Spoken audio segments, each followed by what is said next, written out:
Hello. I was going to name this, but I don't know how.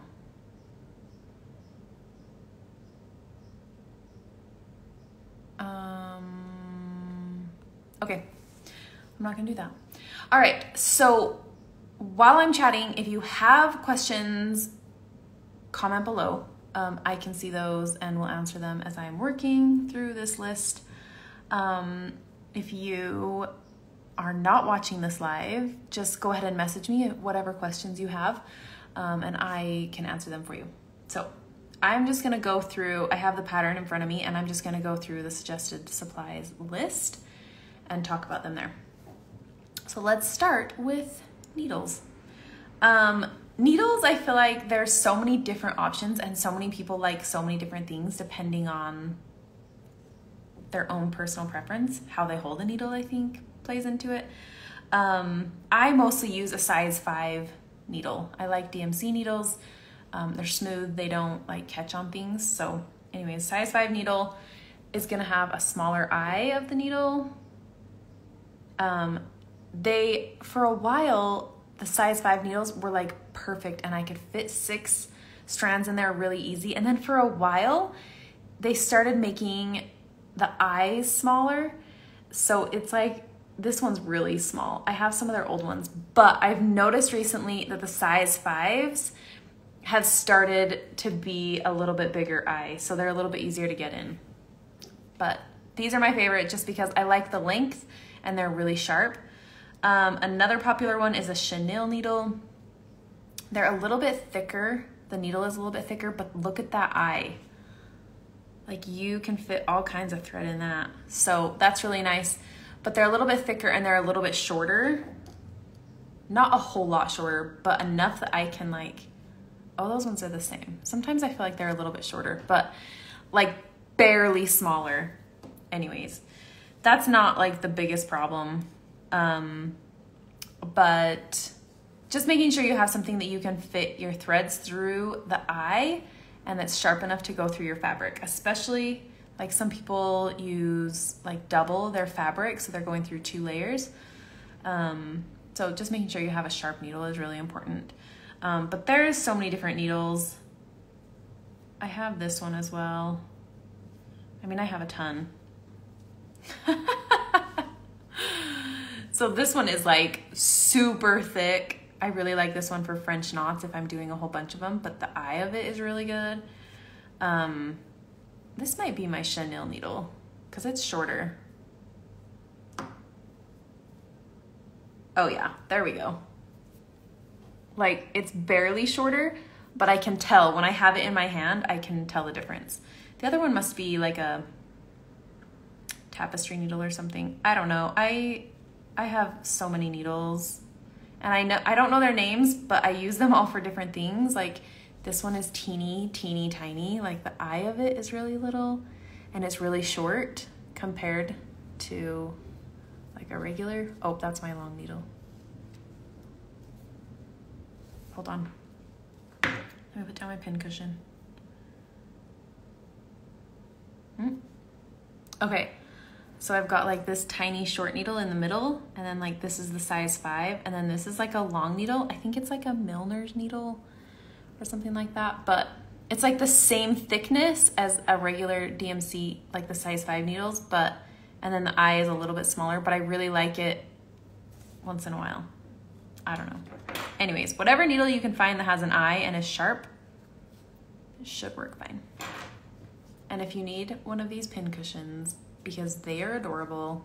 This is my one from Alice and the Bear. Super cute. Okay, next item on the list is fabric. So with fabric, the great thing about embroidery is that you can embroider on anything.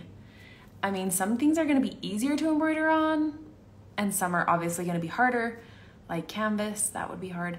But you can embroider on anything. So if you like being thrifty, you could use sheets or pillowcases and cut them up, or towels, tea towels, like whatever. You can embroider on anything.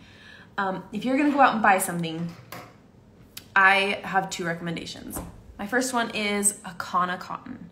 So this is a little bit different than like a quilter's cotton. Quilter's cotton is pretty thin, which is also great. You can use that, it's not a big deal. It's just thin enough that I usually double it. But Kana cotton is a little bit thicker. It's kind of hard to show on a video, but anyways, it's like pretty thick. It's like not, you can't see through it very well. But there's no stretch in it, or like barely any stretch. Anyways, it holds stitches really well. It's great to work with. It's like a brand, Kana or Kona, I don't know, people call it different things, but it's Kona. I find mine at Joann's. I've seen it at Michael's, I've seen it at Hobby Lobby. It's just like a more expensive cotton, but it's really good quality. If you're gonna buy a quilter's cotton, I would just make sure that you have enough.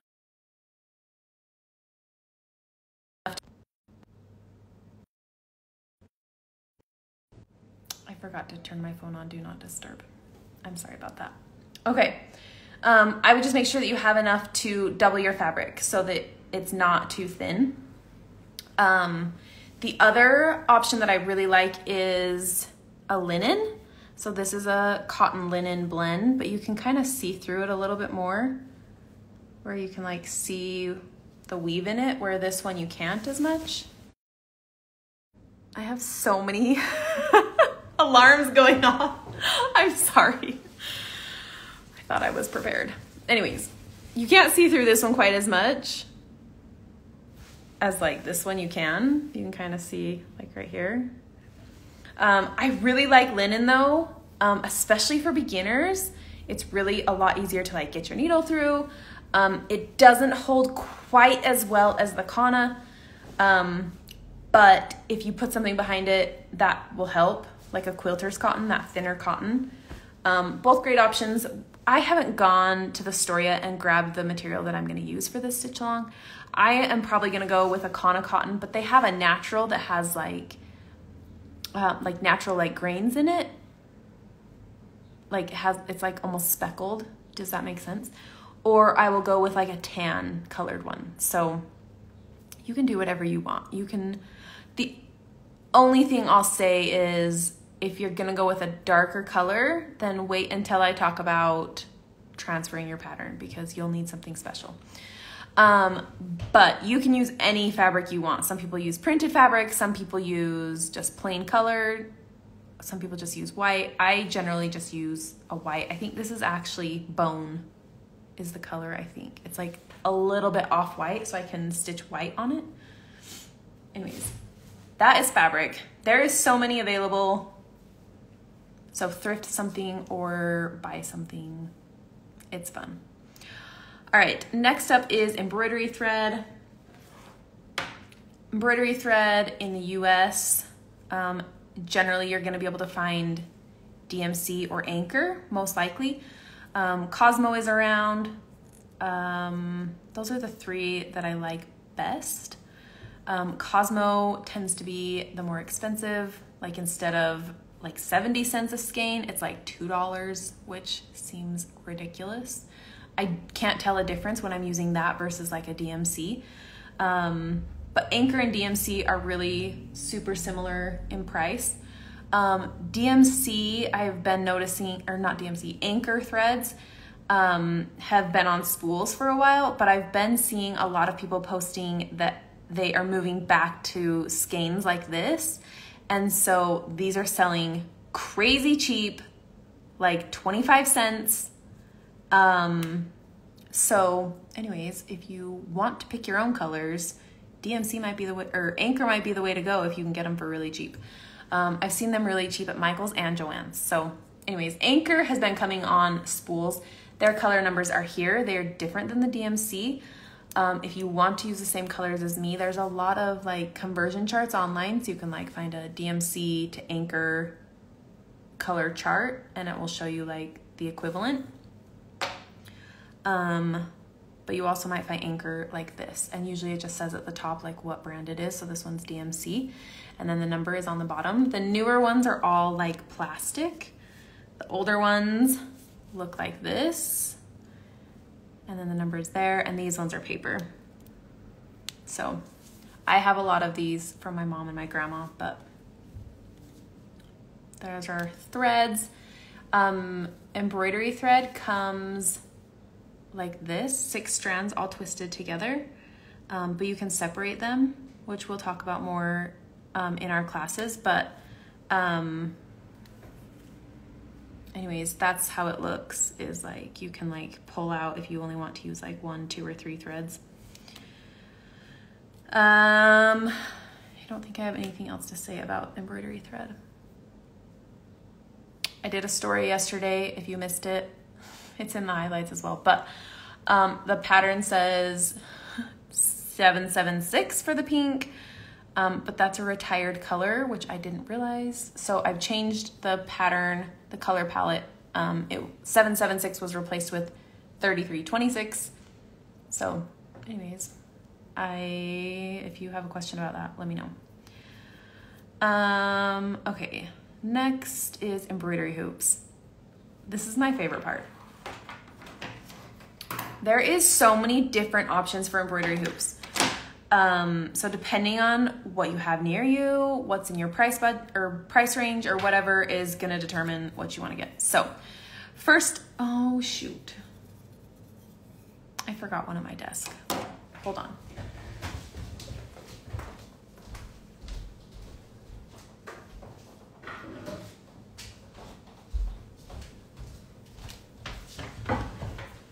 Okay, the most common embroidery hoop you're gonna find is a bamboo embroidery hoop. So they look like this. They're kind of a light yellowish brown.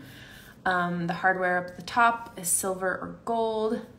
Some of them have like a screw, I don't know, hole?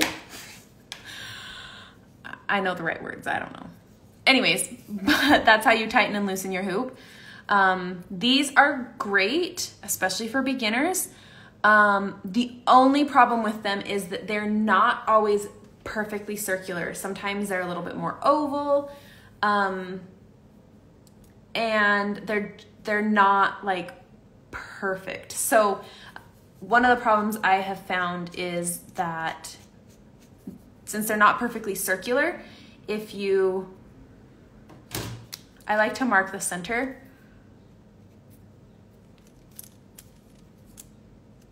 I just do like this little line, like that's where the center of the hoop is. Because if you turn this a little bit, it'll create gaps. So then you have like this gap between the inner and the outer hoop, and then it's not gonna hold your fabric tight. So if you are going to a store and looking for hoops and you're buying a bamboo hoop, I would say be picky about what you're buying. I'll move that back to the center. And look for hoops, because some of them, even when they're like right where they're supposed to be, there's still gaps. So you want to find one that you can't like see between the two. You can, of course, like right here where the hardware is, but like, and I don't have this one tightened all the way, but you shouldn't be able to see between the hoops. Yeah, so bamboo is great. They're really, really inexpensive. These are like $2 or less usually. I like to find them with the screw so that I can use a screwdriver to tighten them if I need to. But that's a really good option. It's available readily at most places. I even can find these at Walmart. The next option that I think is a step up are these beechwood hoops. This is what I use pretty much exclusively now. I have stopped buying bamboo hoops just because I think that these ones are a little bit better quality and they fit in my budget. They are more round. I don't have a problem with them being like oval. I don't have as many problems with like gaps between the hoops. Obviously there can be, but they're a lot more round than like the bamboo ones. They don't usually have like a washer. Like this one has, or a bolt. You guys, I don't know those words. But this can like come all the way off. but the beechwood ones don't usually. So it just screws into here. But it has a flat head, so I can still use a screwdriver. Anyways, I like them. I feel like they look a little bit better quality as well. The edges are a little bit rounded. I like the color better on them.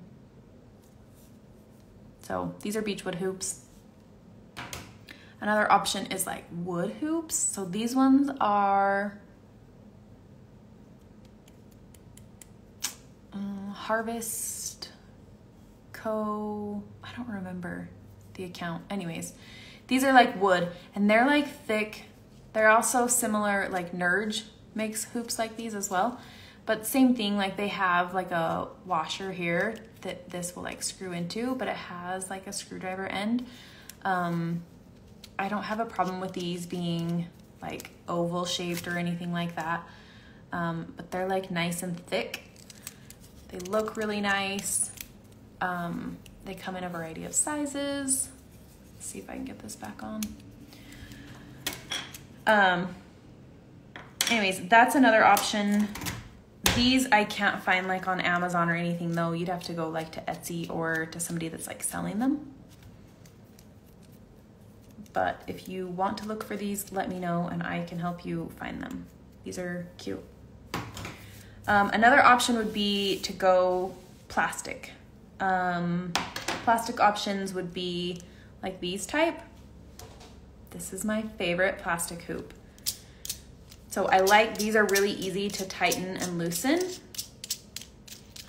They come in really obnoxious colors though. I have like this hot pink, there's like a bright orange, there's like a teal. I don't finish in these, but I love stitching in them. Let me show you. So there's like a groove in here, and so it holds the fabric really, really, really tight. I can get this tightened a whole bunch. So then I can get my fabric in there really tight. And so I just have a set and I just write what size it is. So like this is a 6-inch hoop. I just keep these just to stitch in. I never finish in them, but I really like how tight it holds my fabric. If you're going to use plastic hoops, I would just caution you to not use the ones that are like plastic on plastic like this, because your fabric gets in there and it slips and it doesn't hold as tight and it makes embroidery really hard. So make sure if you're buying plastic hoops that you buy the ones like with the groove on them so that that like goes, it fits right into that groove on the inside, and will hold your fabric really tight. If you've got like the smooth on smooth, just the two plastic pieces that are just flat against each other, it's not gonna hold your fabric tight enough and you will have problems with getting nice stitches without puckering. So these are great. Some, you know, actually in the last year or so, a lot of people have been selling better colors. I've been seeing them like on Etsy and they're like cream or like a sage green or like a dusty pink, and they're really pretty. These ones I got from Michael's, they're Loops and Thread brand, and the colors are a bit much. All right, 2 more. This is a Q-snap. You may have seen people use it. It's like these just fit on here. So you take these off, and I just slide mine off. So then you have like this. They usually come in squares, so like an 8x8 or a 4x4 or a 6x6 or whatever, but I buy 2 and then this is like a 6x8 or something. I have like a 6x6, so I have like 2 6x8s, so then I have rectangles. But then you put your fabric on there and then you put these on. I do not recommend these for embroidery. I know people use them for embroidery. I just can't get my fabric to hold tight enough. I really like my fabric to be like super tight, so that I don't have any like puckering. So this is an option, but they're a little bit pricier and they don't work great for embroidery. I really, really, really like these for cross stitch. But anyways, they're out there. If you see them, people like them. I personally don't for embroidery. But last option are these faux wood hoops. They look really pretty. but they are super hard to use and they don't hold very tight. The round ones do better, but this one's an oval because I wanted to show you. So they do the same thing. They have like the groove. This sits inside the groove. What's great about these is that they're flexible. So like if you have a project this way, it fits this way, or you can like stretch it and do it this way. I love it. They look really nice, but they're really hard to like get everything like centered, and they're just kind of a pain. So, and they don't hold super tight. I don't feel like I can like keep pulling my needle through there. So anyways, put your fabric on there and then you have to like push this up and over, which is easy to do when you don't have 3 layers of fabric between there. But anyways, I will get off my soapbox. But they're really cute. They come round or oval. They're fun to finish in, but I swear I cry every single time I have to finish in one of them because they're just not easy. But they look nice, and if you don't worry about that it might be frustrating, this could be fun to finish in. I don't stitch in them, but I will finish in them. So there's that. All right, embroidery hoops. Okay, scissors. You don't have to buy specialty scissors for embroidery. Are they fun? Yeah, they are. They're really fun. Look at these embroidery scissors. They're adorable. Look at these ones. They're super cute. We like fun scissors, but they're not required. These ones were cheaper. They were like $1 or $2. They cut, but they're not my favorite because they kind of stick. But there's also like little snips. Like you can just buy little snips like that, or you can use seam rippers. This was like $1. But really, you just need something that'll cut through your thread. Embroidery scissors are short and sharp, and so they're nice, especially if you have to like rip out some stitches. You want something that's like little that you can like get under your stitches and like snip away without grabbing your fabric, but also seam rippers are great for that. But yeah, as long as you have something that can cut your thread, you don't have to spend, I mean, I think these were like $12, which they're fun to have. So anyways, these are really inexpensive, but scissors, you need something to cut your thread. So whatever you've got, or buy something fun. Okay, so the last thing on the list is a fabric pen, pencil, or marker. Now, you can use just a regular pencil. The only thing I'm gonna caution you against is that's not coming off. Once you draw on your fabric, like if you don't cover it up with stitches, you're gonna see it. It's fine if you know going in that you have to cover your stitches. It's not a big deal. You can use a regular pencil. But there's better options in my opinion. I'm gonna just tell you my favorite is these Pilot Friction markers. They're just a fine liner. They are heat erasable. They leave a ghost line. So what you do is you draw on your fabric. Hold on. Let's do a little, let me cut some fabric, hold on.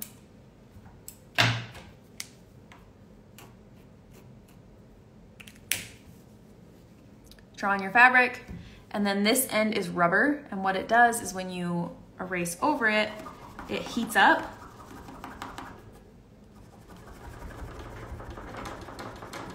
And it'll erase your lines. So, I mean, I didn't erase it very well, but you can kind of see, like you can still kind of see it a little bit right there.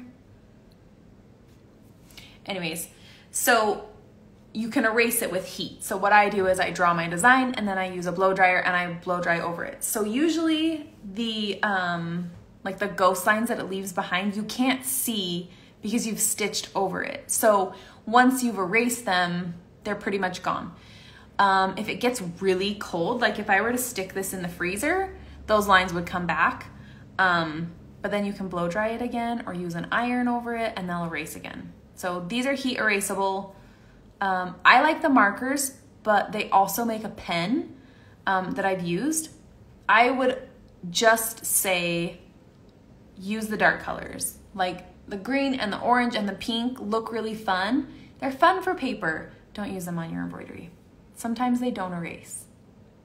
So black, blue, purple, these are all good ones. I like the markers, but the pens, same. Blue, black, purple are gonna be good. So these ones are heat erasable as well. They're cute little pens. They have a really fine tip. Let's see if we can get that to zoom in. I like these on fabric. I like this on Ada. But same thing. You draw and then this part is rubber and you can erase. I erase with a blow dryer, but it does the same thing. It'll still leave those ghost lines like the markers do. So there's our little heart. I should have cut a bigger piece of fabric. But it'll just like erase. If you look really, really carefully, you can still see the line. It's like a clear coating kind of. But anyways, those are my two favorites, is a marker or a pen that's heat erasable. Another option for like white would be, they make like water soluble pens or water soluble markers. They're usually blue or purple and they're usually can be found like in the quilting section. I don't have any because I haven't used them for years. I used them when I first started and I don't like them. I don't like to get my embroidery wet. A lot of people do, and that's fine. I personally don't like to get my embroidery wet. So you draw on there with the marker. It's a little bit thicker. It's like a fine tip marker, but it bleeds a little bit. You can't get like a detailed draw, which is also fine. And then when you're done, you just soak your project and it like dissolves. So that is an option. There's also water soluble marking pencils. It's just like a colored pencil, but it's water soluble. This is great for dark colors, dark colored fabrics. So you can draw with white. But this is what I like best for white or for dark fabrics is these chalk pencils. So the lead on these is chalk. So like this is the pencil and that's the lead and it's chalk. So then when you write on your fabric, then you can just like scrub it off because it's just chalk. So these are fun. This one is Fawns and Porter. I know it's backwards too, I'm sorry.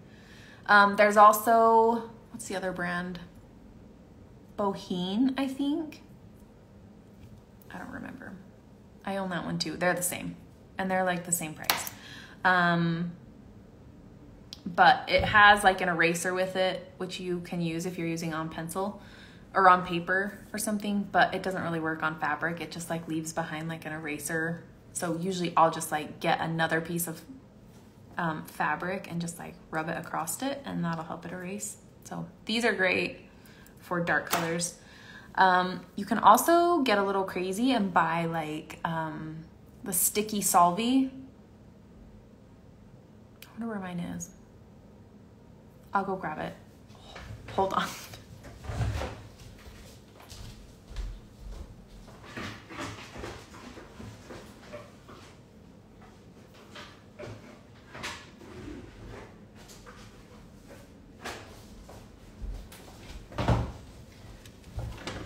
Okay, so this is sticky solvy. So what you can do is put this in your printer. You can print right on it, or you can draw on it. And then you peel off the backing paper, and then it just leaves behind like this. It sticks to your fabric, and then your design is on it. So you can just like stitch right over the top of it. And then this is water soluble. So same thing, get it wet, and it like dissolves, but then all of your embroidery stitches are wet. So I don't use this very often, but I know people that use it and love it. So it's called Sticky Solvy. I don't have the package, I just have this piece, but that's another option, especially if you don't feel like drawing your pattern on your fabric. So, oh, my last thing. This isn't on the list because it is 100% not required, but needle minders. They're my favorite little accessories.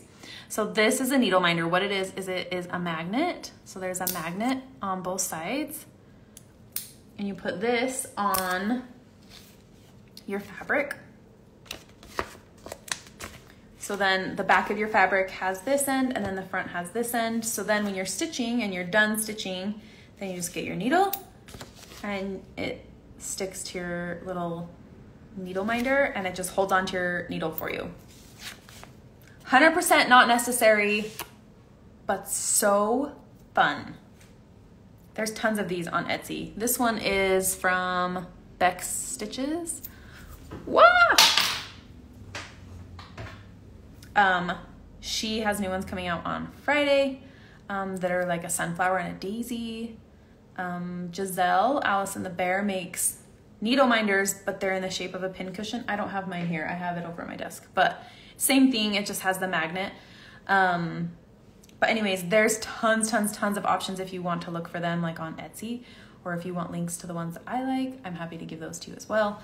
But yeah, needle minders are fun. I like them. I collect them. I think I have like a dozen of them. I don't know. They're fun. They're usually like between $10 and $15, but just adds a cute little pop to your project. So, all right, that is all from me today. If you have supplies questions, please message me, and then I'll go live again, not until June, to go over how to prep your project and how to transfer your pattern. So yeah, I will announce that later, so pay attention to that later. But I like to do the supplies ones as early as possible so that people can have time to go find them, especially if you're busy in May like I am. You will have time to go shopping after. So let me know if you have questions, and thanks for joining in. I will see you next time.